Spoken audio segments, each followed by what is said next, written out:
Haleluya. Puji nama Tuhan, kita berkumpul kembali dalam ibadah pemuda pada malam hari ini. Saya yakin dan percaya ini bukan sebuah ritual yang setiap hari Rabunya kita kerjakan untuk mengisi waktu luang kita, tetapi ini kesempatan di mana kita membangun hubungan kita dengan Tuhan. Jadi pastikan dalam kehidupanmu setiap ibadah engkau dapat sesuatu yang Tuhan berikan dalam kehidupanmu. Jangan sampai engkau menjadi orang-orang yang datang kosong pulang kosong. Seperti lagu, ku tak membawa apapun juga. Saat ku datang ke dunia, ku tinggal semua pada akhirnya saat ku kembali ke surga. Jadi pastikan engkau datang kosong pulang berisi. Makanya pastikan hati pikiranmu itu menjadi tanah yang terbaik untuk ditaburi kebenaran firman Tuhan. Mari buka Alkitab kita, Kejadian pasal ke-5 ayat 24. Saya rasa ini cuma suara subwoofer ini kan. Coba minta tolong Victor. Ini cuma suara subwoofer.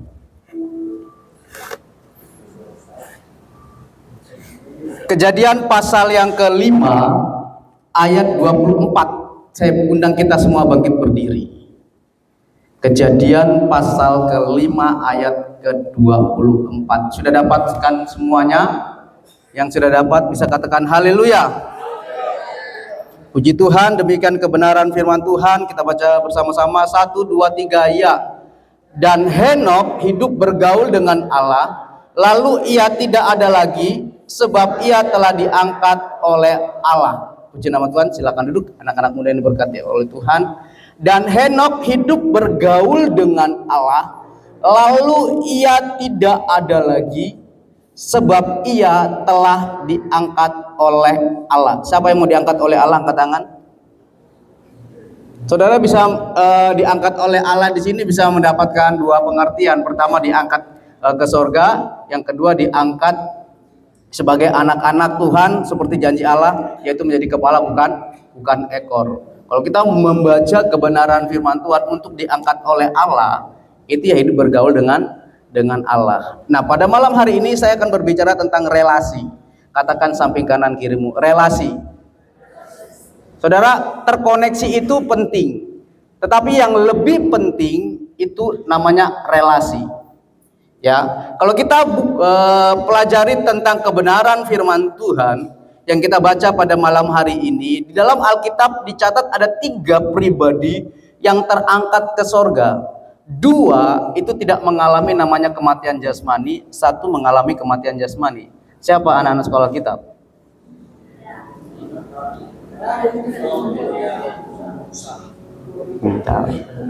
Henok, Elia, dan Musa. Musa mati. Henok, Elia, dan Yesus. Yesus itu mengalami namanya kematian jasmani, kematian tubuh. Karena apa? Karena Yesus harus mati sebagai korban persembahan untuk menebus dosa manusia. Nah, 3 pribadi ini terangkat ke sorga. Nah, kita melihat garis keturunan dari Henok ini. Henok ini merupakan keturunan yang ke-7. Dimulai dari Adam, Set, Enos, Kenan, Mahalaleel, Yared, dan Enok.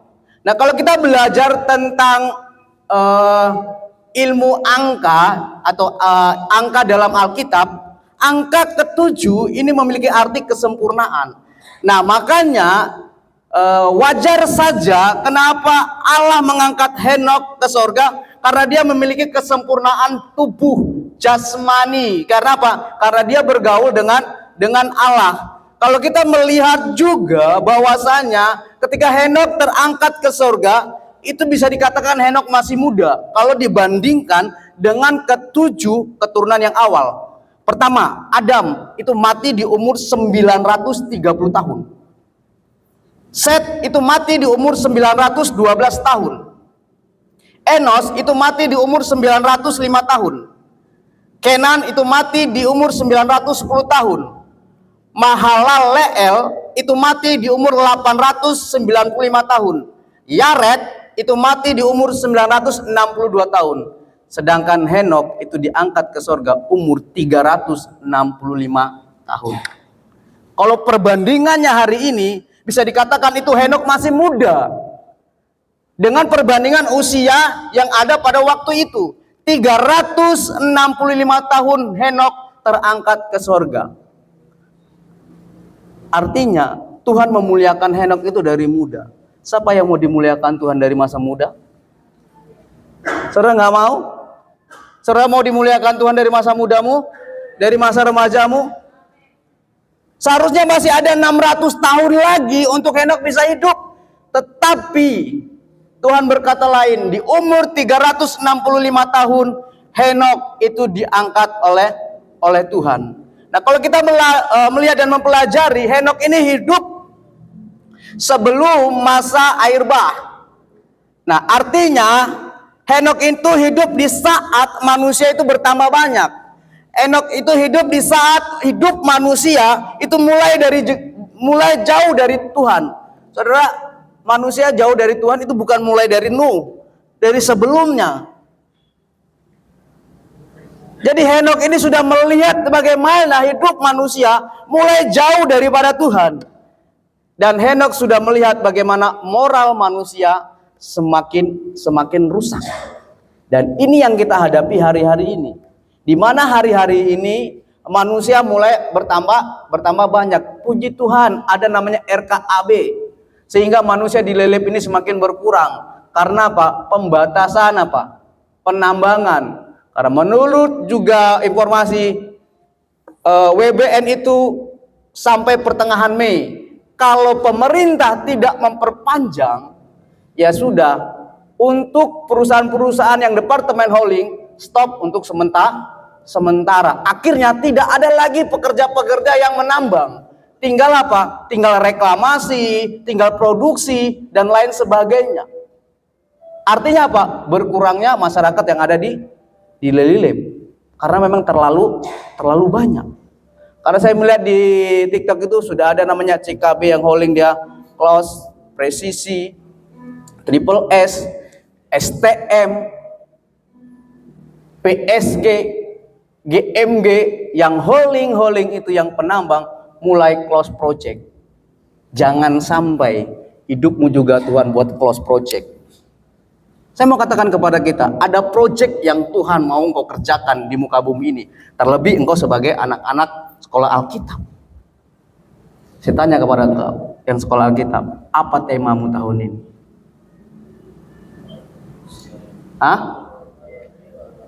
Penuai? Adakah jiwa yang engkau sudah tuai? Setiap minggunya engkau penginjilan 1 minggu 2 kali, 2 orang. Adakah jiwa yang kau bawa ke tempat ini?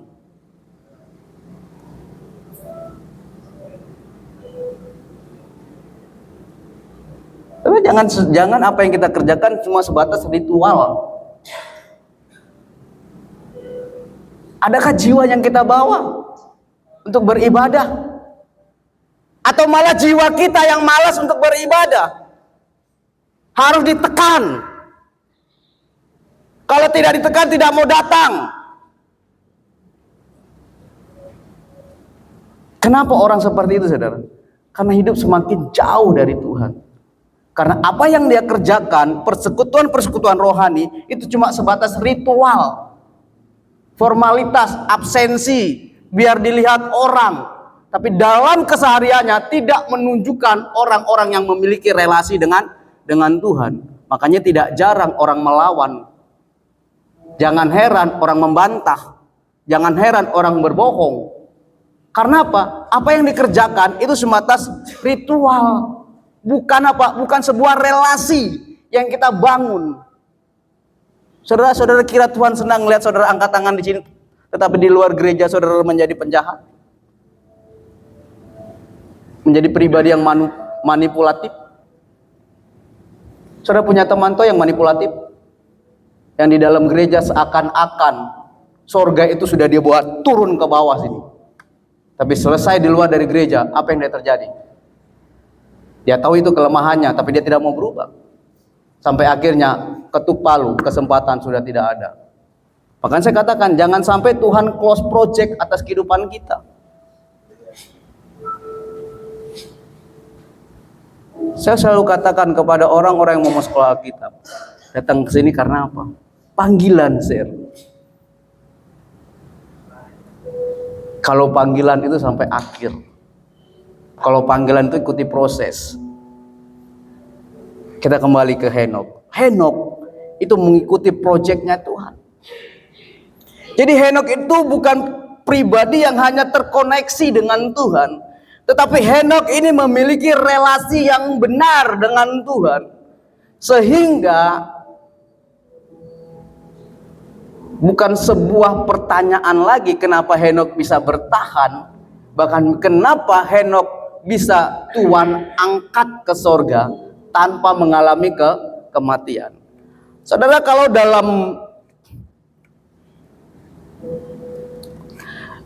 dalam bahasa Indonesia atau pengertian relasi itu adalah hubungan atau keterikatan antara satu pihak dengan pihak lain yang melibatkan komunikasi, interaksi, dan kedekatan. Nah, coba cek persekutuan kita dengan Tuhan, adakah komunikasi di dalamnya?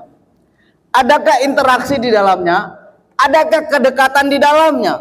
Atau jangan-jangan apa yang kita lakukan selama ini cuma ritual-ritual agamawi yang kita kerjakan, sehingga tidak membuahkan apapun dalam setiap kehidupan kita.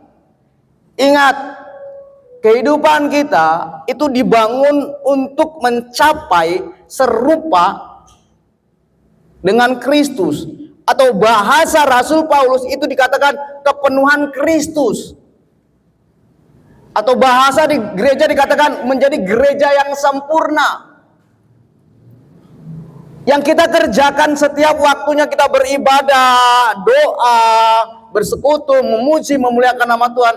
Itu membuat hidup kita itu terbangun sehingga kita menjadi serupa dengan Kristus.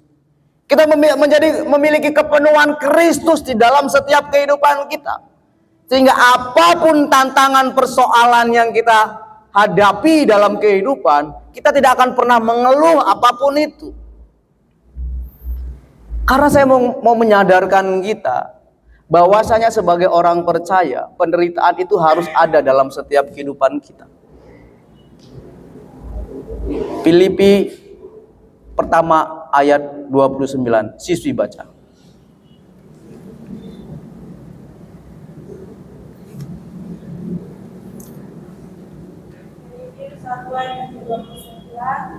Sebab kepada kamu dikaruniakan kuasa yang percaya kepada Kristus, malaikat juga untuk menderita untuk Dia. Ya. Jadi menderita untuk Kristus itu sudah menjadi paket ketika kita percaya kepada Kristus. Saya tanya kepada saudara, sudah menderita hari ini? Hah? Belum. Saya tanya kepada saudara, datang ke tempat ini menderita enggak? Hah? Bohong kalau saudara bilang enggak menderita. Saudara jalan dari atas ke bawah. Habis itu nanti saudara jalan dari bawah ke atas. Tahu enggak saudara? Saudara datang ibadah, ada korban yang saudara berikan. Satu, korban tenaga. Ya toh? Turun ke bawah, sudah sampai bawah, harus tepuk-tepuk tangan. Belum lagi kalau semua pimpin, ayo kita lompat, jangan malas, kita anak muda, lompat. Ih, lelah turun dari bawah nih, lompat lagi. Sudah korban tenaga, namanya apa lagi? Korban uang. Harusnya bisa beli es cukur di buka puasa hari Sabtu, ada derma lagi. Korban enggak? Menderita enggak? Jangan bilang saudara enggak menderita. Menderita saudara. Belum lagi kalau datang terlambat dimarahin. Menderita enggak? Menderita. Tetapi orang yang punya relasi dengan Tuhan, dia menyadari penderitaan yang dia alami untuk Kristus, itu mendatangkan kemuliaan yang kekal. Nah, makanya orang-orang yang memiliki relasi yang benar dengan Tuhan, yang pertama, dia hidup oleh iman, bukan oleh penglihatan. Coba kita buka Ibrani pasal ke-11 ayat yang kelima bagian A dikatakan begini. Karena iman Henok terangkat. Karena iman Henok terangkat. Jadi orang yang memiliki relasi dengan Tuhan, yang pertama dia hidup oleh iman, bukan hidup oleh penglihatan. Saya mau katakan kepada kita semua yang ada di tempat ini, anak-anak muda, engkau jangan seperti Thomas. Tahu Thomas? Sebelum aku cucukkan jariku ke telapak tangan Yesus, aku tidak percaya kalau itu Yesus. Sebelum aku lihat WA Dadi, orang tidak percaya kalau itu dari Dadi. Siswa-siswa pasang seng sebelum Palek, sebelum torang bukan Palek biasanya, Opa sebelum torang lihat WA dari Dadi, orang tidak mau pasang seng. Itu kan Thomas. Harus apa? Harus pimpinan. Bayangkan Dadi lagi menikmati masa liburan di Korea, mission trip, tiba-tiba harus apa? Harus buat telepon. Gara-gara apa? Siswa tidak mau pasang seng. Padahal pasang seng untuk diri sendiri. Karena apa? Itu kan asramanya dia. Kecuali ngoni pasang seng apa? Rumah dari Serian baru ngoni komplit. Ini seng untuk apa? Pokoknya sebelum. Saudara, kadang kita menjadi orang-orang yang memiliki iman seperti Thomas. Harus melihat. Padahal kalau kita baca definisi iman dalam Ibrani pertama ayat 11 apa? Iman adalah dasar segala sesuatu yang tidak kita lihat dan bukti dari segala sesuatu yang kita harapkan. Makanya Rasul Paulus mengingatkan kepada jemaat yang ada di Korintus, dikatakan begini, sebab hidup kami ini adalah hidup karena percaya, bukan karena melihat. Sekalipun hari ini ketika engkau sakit, engkau belum melihat bilur Kristus menjamah engkau, tetap percaya bahwasanya engkau akan sembuh. Sekalipun hari ini engkau belum melihat pasangan hidupmu, tetap percaya engkau akan nikah. Sekalipun hari ini engkau belum tahu engkau pelayanan di mana, tetap percaya engkau akan melayani.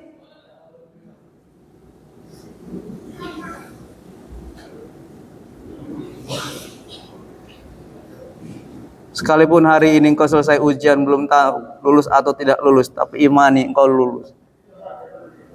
Amin. Itu iman, saudara. Orang percaya itu harus hidup oleh iman, bukan oleh melihat. Dan orang percaya harus hidup kata firman, bukan kata orang. Kata Serian ngana pe ujian tidak tuntas. Katanya. Saudara, selagi itu katanya, jangan pernah pikirkan, jangan pernah mengganggu hidupmu. Saya sering banyak dengar katanya tentang diri saya. Tapi saya tidak pernah gubris, saya cuma senyum. Selama kita beriman kepada Tuhan, kalau memang Tuhan nyatakan, kita harus apa? Harus percaya. Orang yang memiliki relasi dengan Tuhan pasti hidup oleh iman, bukan karena melihat. Sekalipun tantangannya berat. Saudara, iman, saya katakan, iman tidak melepaskan kita dari masalah. Tapi iman membuat kita lolos dari masalah. Maksudnya ini, iman tidak melepaskan kita dari masalah, tetapi iman membuat kita menang dari masalah. Ada banyak tokoh-tokoh Alkitab yang menang dari masalah karena iman mereka. 3 anak muda SDM, tahu siapa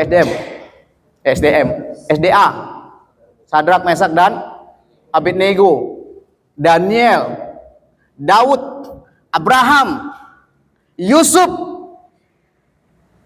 Nanti saudara bisa baca di Ibrani pasal 11 itu tokoh-tokoh iman. Mereka beriman semuanya.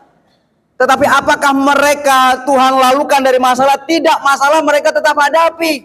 Daniel tetap masuk gua singa. Sadrak, Mesak dan Abednego tetap apa?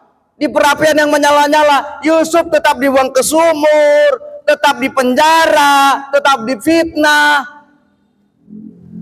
Daud tetap dikejar-kejar anaknya, tetap mau dibunuh. Abraham tetap harus mempersembahkan apa? Ishak. Tapi iman itu membuat mereka menang dari masalah. Makanya kalau hari ini kau belum menang dengan masalahmu, itu mungkin belum ada iman dalam hidupmu. Makanya Yesus pernah katakan, kalau engkau punya iman sebiji sesawi, kau suruh gunung itu pindah gunung itu. Saudara, tidak ada perkara yang mustahil bagi Tuhan. Apapun Tuhan bisa kerjakan. Yang penting kita beriman. Saudara, milikilah iman yang benar di hadapan Tuhan. Milikilah tingkat kepercayaan yang tinggi terhadap Tuhan. Hari ini saya tidak punya kekhawatiran untuk hidup saya. Apa yang akan saya makan? Apa yang akan saya jalani ke depan? Saudara, kalau berpikir secara logika manusia, saya sudah punya istri, punya anak, rumah aja nggak punya. Tiba-tiba ini gempa, hancur, saya mau tinggal kemana? Tapi saya beriman kepada Tuhan. Saya nyatakan iman saya kepada Tuhan. Saya katakan begini sama Tuhan, Tuhan, saya tidak tahu caranya mau bagaimana. Tetapi 5 tahun dalam pernikahan saya punya rumah. Baik itu cash, baik itu kredit. Tapi saya punya rumah pribadi. Saya nggak tahu caranya bagaimana, Tuhan. Ya tiba-tiba tanah Bili yang di Manado terjual, kon tiba-tiba dia kasih 1 M sama saya. Ya kan? Kan nggak tahu. Share sebagai bukti terima kasih kita. Tapi tanah di Manado laku 14 M, share. Ini 1 M. Saya nggak tahu. Itu iman, saudara.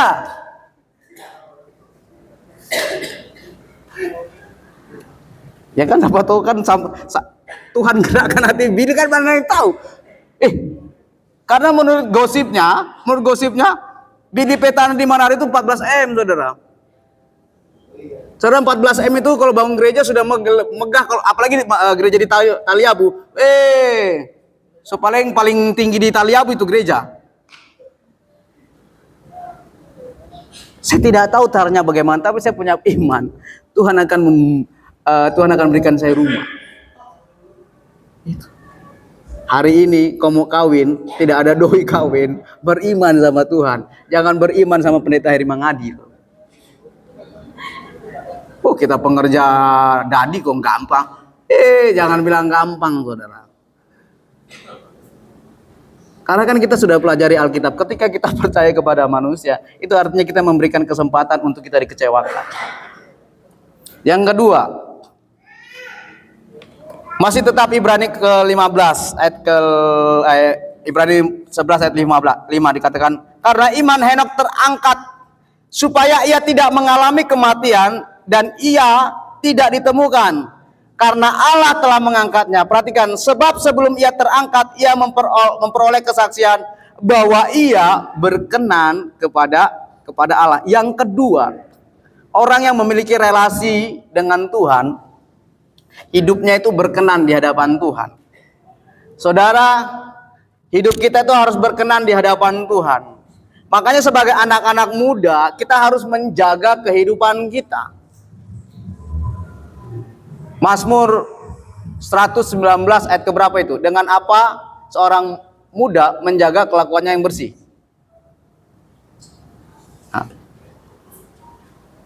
Mazmur 119 ayat 19 kalau nggak salah. Kalau nggak 19 ayat 9, coba. Baca siswa. Dengan apa seorang muda menjaga kelakuannya bersih? Mazmur 119 ayat 9, demikian firman Tuhan. Dengan apakah seorang muda mempertahankan kelakuannya bersih dengan menjaganya sesuai dengan firman Tuhan? Iya. Jadi sebagai orang-orang yang memiliki hubungan yang benar dengan Tuhan, dia menjaga hidup dia. Makanya 1 Korintus 15 ayat 33 dikatakan begini, janganlah kamu sesat, pergaulan yang buruk merusak kebiasaan yang baik. Saya mau katakan karakter kita itu ditentukan pergaulanmu. Ketika pergaulanmu isinya itu pembohong semua, karaktermu akan menjadi pembohong. Ketika pergaulanmu itu hidupnya tukang ngomongin orang, ya mulutmu akan ngomongin orang. Ketika pergaulanmu hidupnya orang suka beribadah, pasti engkau akan suka beribadah. Ketika pergaulanmu orang-orang yang suka memberi, pasti engkau akan suka memberi. Karena apa? Pergaulan kita itu menentukan karakter kita. Nah, kalau kita buka di dalam Mazmur 24 ayat 3 sampai dengan ke-4 dikatakan begini. Siapakah yang boleh naik ke atas gunung Tuhan? Siapakah yang boleh berdiri di tempatnya yang kudus? Orang yang bersih tangannya dan murni hatinya, yang tidak menyerahkan dirinya kepada penipu dan yang tidak bersumpah palsu. Kalau dalam Mazmur 15 ayat 1 sampai dengan 5 dikatakan begini, Mazmur Daud, Tuhan, siapakah yang boleh menumpang dalam kemahmu? Siapakah yang boleh diam di gunungmu yang kudus? Yaitu dia yang berlaku tidak bercela, yang melakukan apa yang adil, yang mengatakan kebenaran dengan segenap hatinya, yang tidak menyebarkan fitnah dengan lidahnya, yang tidak berbuat jahat terhadap temannya, dan yang tidak menimpakan celat kepada tetangganya, yang memandang hina orang yang tersingkir, tetapi memuliakan orang yang takut akan Tuhan, yang berpegang pada sumpah walaupun rugi, yang tidak meminjamkan uangnya dengan makan riba, dan yang tidak menerima suap melawan orang yang tak bersalah. Jadi hidup perkenanan Tuhan itu membawa kita masuk di dalam hadirat Tuhan. Nah, kita kan mau bangun relasi dengan Tuhan. Tuhan tidak akan bisa bergaul dengan orang-orang yang berdosa, saudara. Karena apa? Tuhan kudus. Tuhan membenci orang berdosa. Tuhan membenci dosa, tapi Tuhan mengasihi orang berdosa. Tetapi bukan berarti kita tetap terus dalam dosa. Ingat, pengorbanan Yesus di kayu salib itu sudah membuat kita bebas dari dosa. Jadi tidak ada lagi dosa dalam setiap kehidupan kita. Kita harus ingat hal itu. Jadi makanya kita harus menjaga kehidupan kita untuk tetap kudus. Bahkan 1 Petrus dikatakan, kuduslah engkau sebab Bapa kudus. Karena hanya dengan kekudusanlah kita memperoleh perkenanan dari Tuhan. Jadi sebagai anak-anak muda, tantangannya besar dalam pergaulan, dalam hubungan pacaran. Tantanganmu besar. Ada banyak orang, oh tidak apa-apa, oh tidak apa-apa, oh tidak apa-apa. Saya mau katakan, pastikan ciuman pertamamu itu di gereja. Ngerti nggak ciuman pertama di gereja? Bukan maksudnya saudara bawa pacar saudara terus nanti malam saudara ciuman di gereja, bukan. Ciuman pertamamu di gereja maksudnya apa? Ketika seorang hamba Tuhan sudah memberkati engkau, terus hamba Tuhan katakan, mari cium pipi kanan, pipi kiri. Cium apa? Cium kening. Itu ciuman pertamamu. Tapi kalau sudah di luar gereja ya enggak masalah. Tapi jangan ulangi lagi. Ingat, jaga mulutmu. Biarlah mulutmu itu mendapatkan perkenanan di hadapan Tuhan. Jangan sampai mulut kita kudus cuma ketika kita apa? Pimpin pujian. Mulut kita kudus ketika apa? Kita datang di gereja. Setelah di luar gereja memaki segala macam binatang, dari jangkrik, bivi sampai gajah, semua disebut. Oh, tapi kan Pak Pendeta kita kan emosi. Ya, orang kalau punya relasi dengan Tuhan itu nggak akan seperti itu.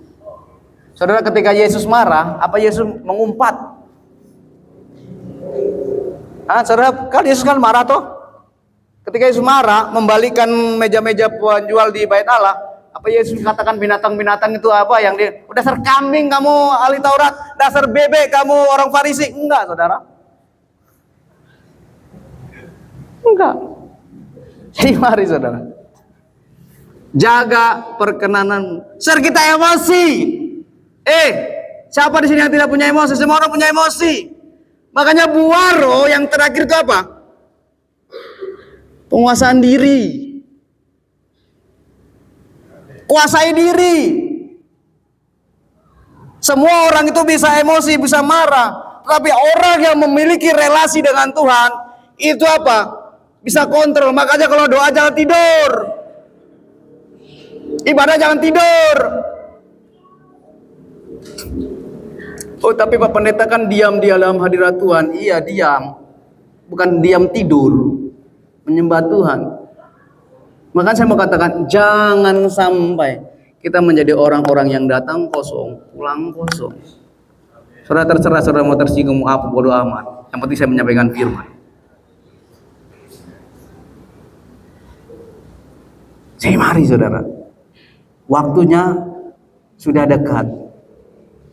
Ya, waktunya sudah dekat. Jangan sampai Tuhan goncangkan itu Laut Maluku, tak goyang sadiki, ya kan? Ketika gempa di Bitung, tak goyang sadiki, kondisi ambor keluar, itu baru di sana yang kena dampak. Kalau di sini, tiba-tiba itu kanopi itu taruh, tak. Terus kita teriak, Tuhan tolong. Tuhan bilang, siapa kamu? Selagi masih ada kesempatan, mari bangun relasi dengan Tuhan.